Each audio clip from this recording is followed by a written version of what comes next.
Mário, a população, né, foi mais uma vez aí surpreendida, né, por um aumento absurdo, né, 18,8% da gasolina, 24,9% do diesel, o gás de cozinha também lá nas alturas.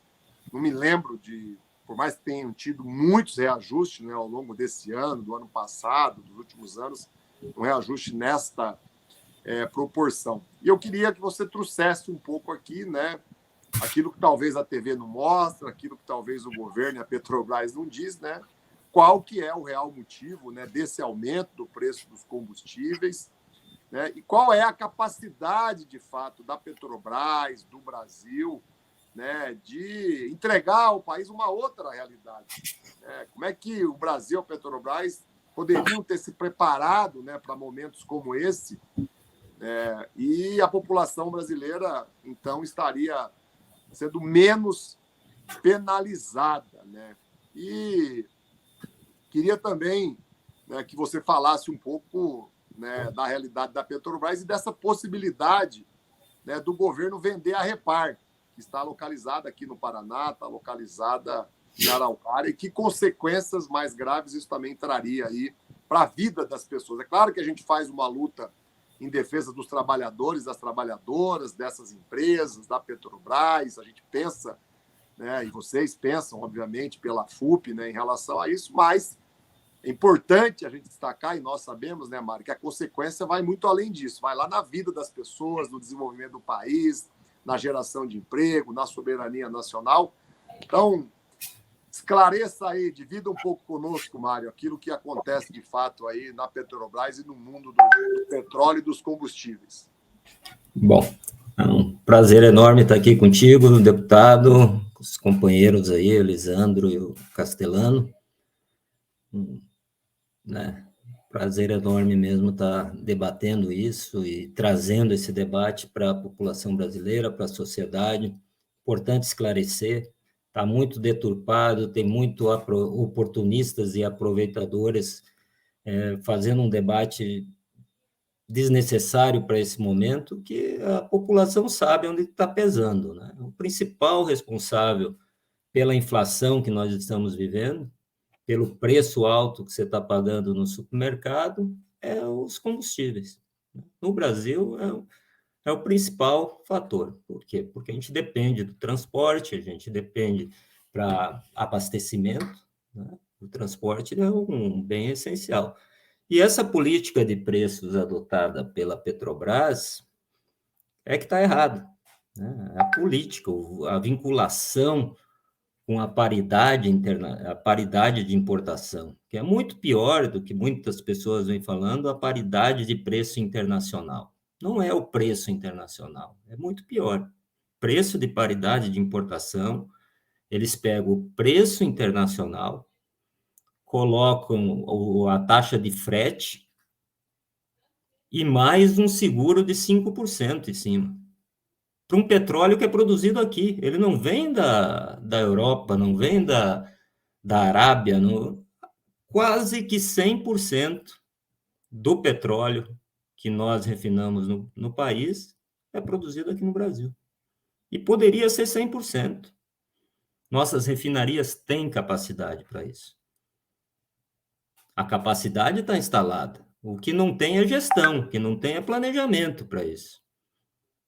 Porque uma empresa que paga 101 bilhões no ano de 2021 de dividendos para acionista e não investe R$ 1 em refino, não pode reclamar que não tem condições de refinar todo o petróleo necessário ao povo brasileiro. E aí que está o grande erro, a falta de investimento da Petrobras no refino. É por isso que ela tenta justificar, em cima dessa falta de investimento, justificar a paridade de importação. Mas ela deixou de forma deliberada. Então, ela vem mentindo. A Petrobras, os gestores da Petrobras. Né? Quando alguém pergunta para mim, não, a culpa é da Petrobras.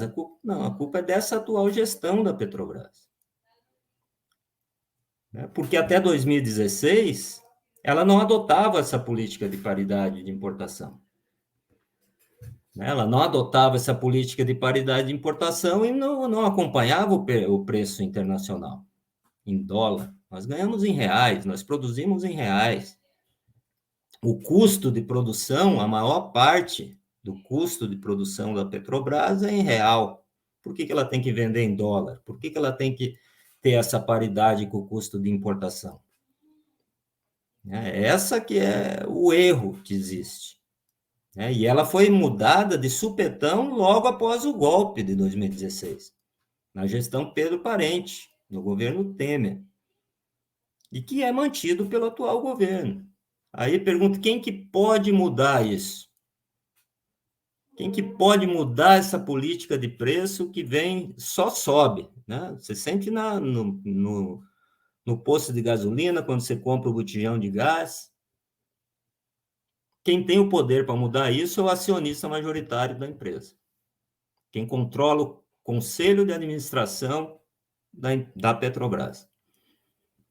Essa política de preço não existe uma lei, que nem o Bolsonaro gosta muito de falar, que tem uma lei que o impede de... Não existe lei. Existe uma deliberação do conselho de administração. Quem manda no conselho, quem nomeia os conselheiros, a maior parte, tem os conselheiros de acionistas minoritários, tem representante do trabalhador, mas a maioria é nomeada pelo governo. Uma decisão do conselho de administração diminui o preço dos combustíveis amanhã, se quiser. Uma canetada, caneta BIC, que ele gosta de mostrar. Só que por que ele não faz isso? Para beneficiar os acionistas, onde metade dos acionistas privados, mas um pouco mais da metade, são estrangeiros. Estão na Bolsa de Nova York, estão na Bolsa de Hong Kong. E esse pessoal que é beneficiado com esses 101 bilhões de dividendos. E quase zero de investimento. Essa que é o grande detalhe que está. A gente está pagando caro por culpa deles. Aí limitam um debate que você deve estar participando no Congresso Nacional a imposto. Ou seja, nós, consumidores, que compramos o botijão de gás de cozinha, que abastecemos nosso carro com gasolina, que pagamos transporte público normalmente através do diesel, né? Nós que estamos pagando esse lucro absurdo. Esse lucro não está saindo do bolso da Petrobras, de ninguém. Esse lucro está saindo do bolso dos consumidores brasileiros, que são os principais acionistas da empresa. A empresa é pública. Nós somos... Mário, reduzir impostos é obrigar a população a pagar novamente a conta. Exato. Vai faltar o dinheiro na educação, na saúde. Exato, eu ia concluir com isso, né?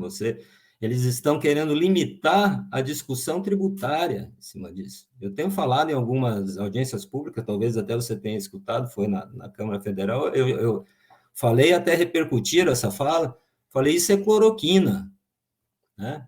Mexer no imposto é cloroquina. Você quer resolver a vacina mesmo, é mexer na política de preços dentro da Petrobras. Então, não é nem subsídio que você pode chamar disso, mas vai tirar do mesmo bolso da população brasileira para mexer só na questão tributária, né? Você tem que pensar isso com um pouco mais para atender a sociedade, para atender o objeto social para o qual a Petrobras foi criada, né? E para deixar de beneficiar o importador. Porque o que aconteceu em 2016 foi exatamente isso.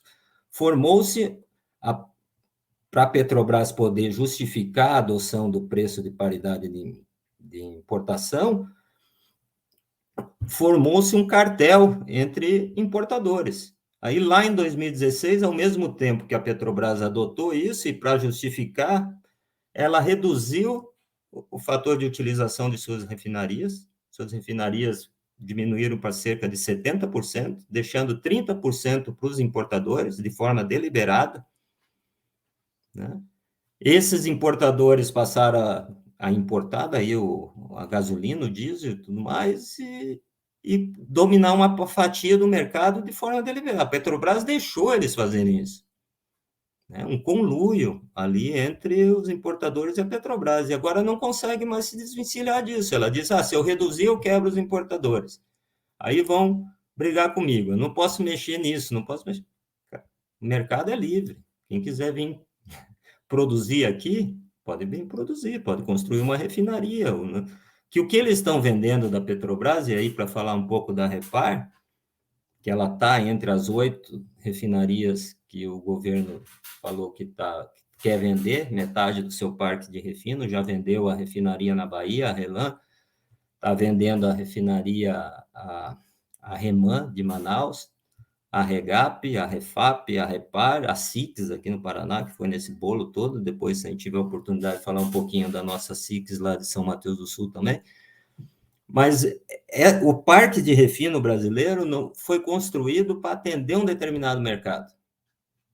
Elas não competem entre si, essas refinarias. Então, essa desculpa do CAD, do acordo que o CAD fez com a Petrobras para ela se desfazer de metade desse refino, está se desfazendo de monopólios regionais, que vai cair na mão da iniciativa privada e que vai ter um aumento muito maior do que a própria Petrobras, como está acontecendo na Bahia. Cerca de 20% a mais de reajuste nos combustíveis da refinaria que já foi vendida pela Petrobras, a refinaria da Bahia, Landulfo Alves.